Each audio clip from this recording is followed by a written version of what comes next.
Pemirsa, masih dalam kegiatan workshop yang digelar oleh Dinas Pendidikan Kota Blitar terkait penguatan kapasitas pengelola PAUD PNF Kota Blitar tahun 2019 ini, di hari kedua juga dilakukan orientasi lapangan atau terjun langsung ke beberapa sekolah PAUD di Kota Blitar. Lokasi pertama yang menjadi tujuan kegiatan ini adalah Taman Asuh dan Bermain atau TAP Syuhada Haji yang beralamatkan di Kelurahan Bedogrit, Kecamatan Sananwetan, Kota Blitar. Seperti inilah pemirsa suasana pagi hari ketika para murid PAUD baru saja tiba di sekolah. Taman asuh yang bersih serta suasana kekeluargaan menyambut para murid PAUD beserta wali murid.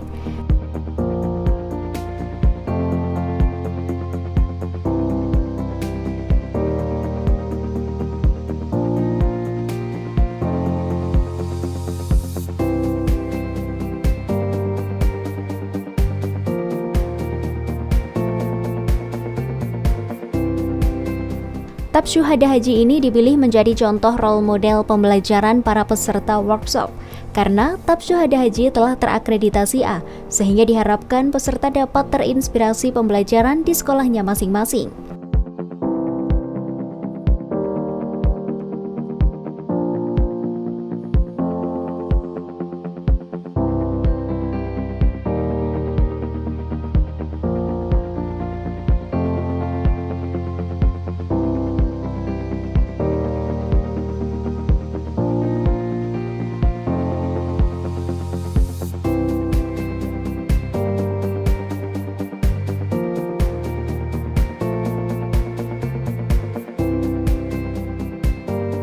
Kebetulan hari ini adalah kita bertempat di TAP Syuhada Haji yang sudah terakreditasi A untuk wilayah Kecamatan Sananwetan.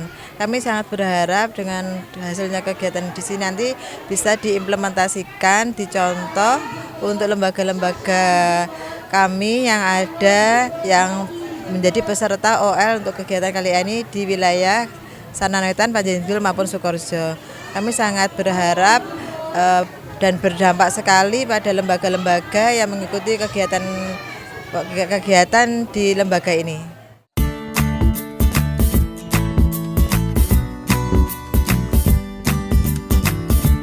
Perlu diketahui pemirsa, tidak hanya TAP Syuhada Haji sendiri yang menjadi sekolah percontohan, tapi ada 4 lembaga pendidikan anak usia dini yang ditunjuk menjadi sekolah percontohan.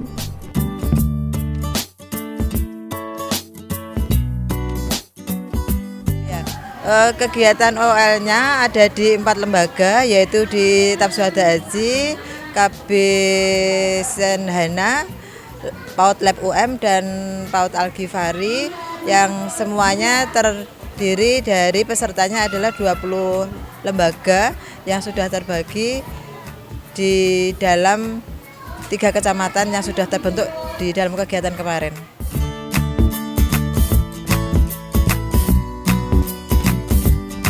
Peserta workshop terlihat begitu antusias untuk mengikuti sharing dengan pengasuh TAP Syuhada Haji.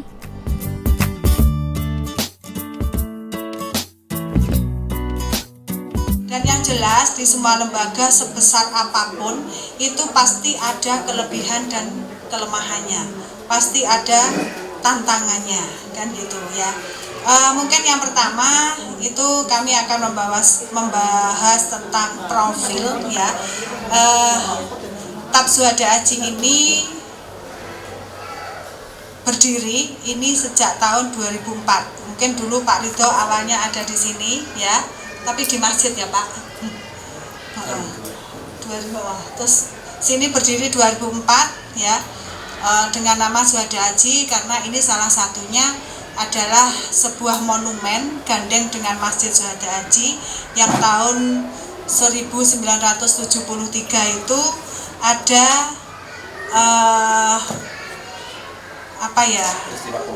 peristiwa Kolombo, dan itu kebanyakan orang dari Blitar gitu, sehingga mereka itu berusaha untuk mendirikan monumen yang dinamakan Syuhada Haji gitu ya, sehingga karena menempati di lokasi ini namanya pun harus Syuhada Haji.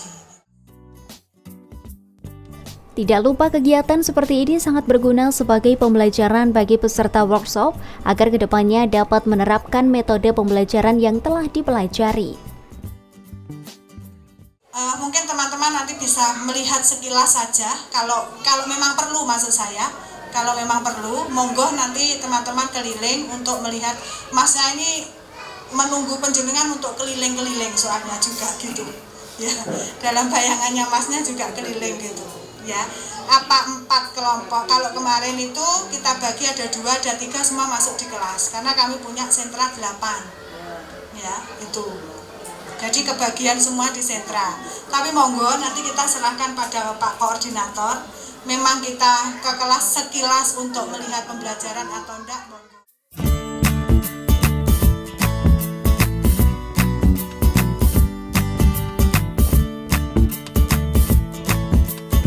Pembelajaran workshop ini tidak hanya diskusi satu arah saja pemirsa.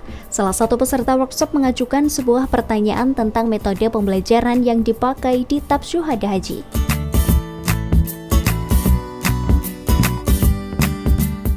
Barangkali ini keluar dari profil itu memasukkan ke penilaiannya rapat itu seperti apa? Jadi mulok kami itu salah satunya adalah kan ada ekstrakurikuler, terus ada gemayur. Itu ada dua komponen itu, ya.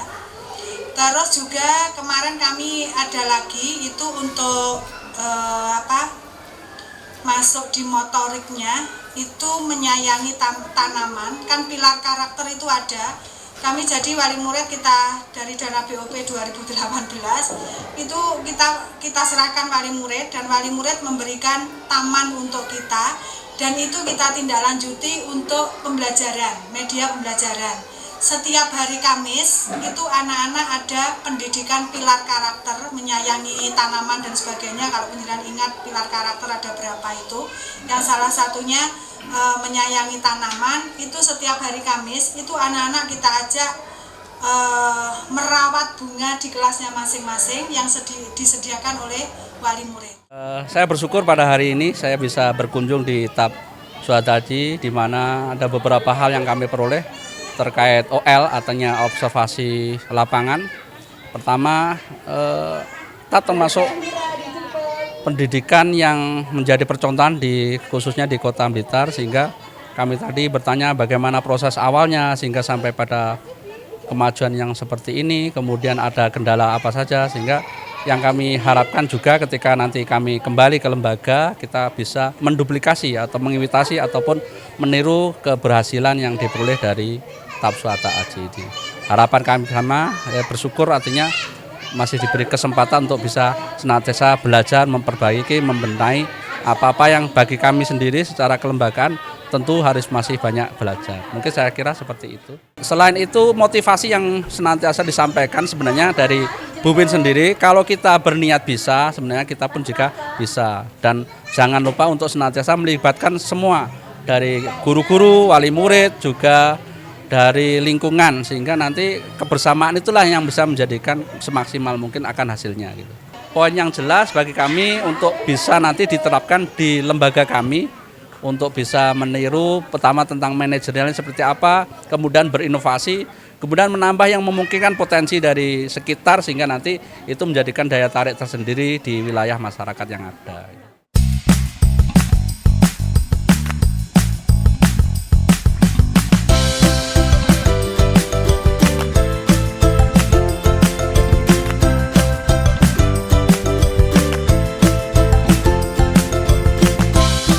Setelah mengunjungi TAP Syuhada Haji, kemudian peserta workshop diajak untuk mengunjungi kelompok belajar dan TK Lab UM Blitar. Di sini, peserta workshop belajar tentang manajemen sekolah anak usia dini dengan baik.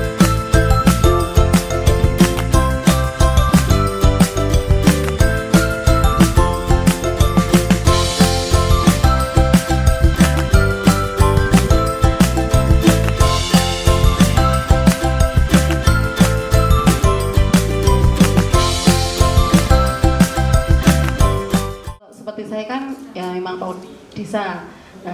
Kalau kita kita anggarkan kira-kira murid kongko oleh murid 15 katakanlah ngaten nggih. Ada 15 siswa. Kita anggarkan dengan SPP sekian, dana sekian, dapatnya sekian. Tapi kenyataannya hanya ada 10 siswa. Untuk menutupi itu gimana itu, Bunda? Ya, kita komunikasi. Kami punya buat segini. Contohnya outbound, ya. Outbound ya. Outbound itu kami punya uang cuma berapa waktu itu? 5 juta atau berapa? Iya, 5 juta. 5 juta ya, waktu itu ya. Anggaran dari sekolah itu hanya 5 juta. Tapi setelah dihitung-hitung ternyata biayanya Lebih 9 12 juta. juta. 13-an. Itu harus mahal. Dia ini 5 juta gitu ya. Bagaimana ini? Kita hubungan dengan orang tua. Orang tua kan juga punya uang paguyuban, namanya uang paguyuban ya. Itu sing ngatur pokoknya sing nyekel ya wong tua, sing narik ya wong tua. Kali kami membantu kalau ada yang titip di sekolah, titip perlu bayar POTN namanya POTN gitu. PSP yang megang uangnya orang tua. Nah itu kan ada ketuanya. Kita ajak bicara. Ketua sekretarisnya, bendaharanya kita ngomong. Ini kami akan mengembangkan outbound. Kami punya dana sekian. Outboundnya begini. Kunci dan uang masuk, konsumsi, terus itu EO-nya ya, kebetulan kami outboundnya pakai EO ya.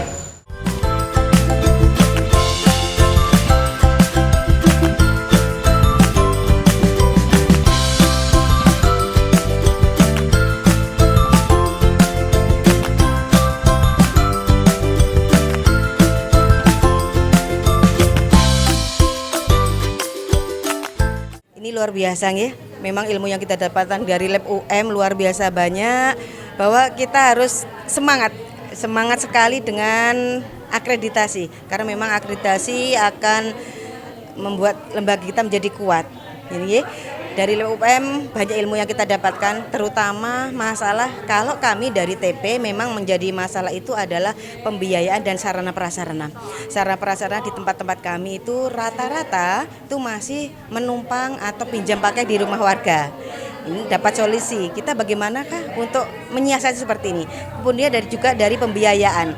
Dari biaya pembiayaan itu kita mendapatkan inspirasi. Oh ternyata untuk meningkatkan pembiayaan bukan hanya dari SPP anak. Kita bisa mendirikan atau ber-MOU, bekerja sama dengan misalkan dari teman-teman ada yang sudah MOU dengan bank sampah. Di tempat kami memang sudah ada bank sampah yang tingkatnya sudah nasional. Itu bisa kita gunakan untuk menambah income kita di lembaga. Jadi tidak hanya dari SPP anak-anak yang kita dapatkan. Kemudian untuk kalau yang standar-standar yang lain, karena kita ada 8 standar nggih. Untuk standar yang seperti STPA itu hanya kita ternyata kurangnya apa? Ternyata dari yang Kemendikbud itu kita hanya plek, ternyata harus ada sampul-sampulnya itu tadi. Itu yang kita kurang. Tapi yang paling pasti itu pembiayaan dan sarana prasarana. Itu saja insya Allah yang semoga kita dari teman-teman TP untuk akreditasi semakin semangat dengan ilmu yang kita dapatkan dari teman-teman Lab UM.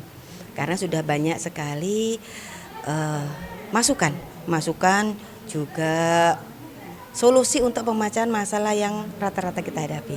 Itu saja. Selanjutnya, peserta workshop akan memaparkan hasil observasinya.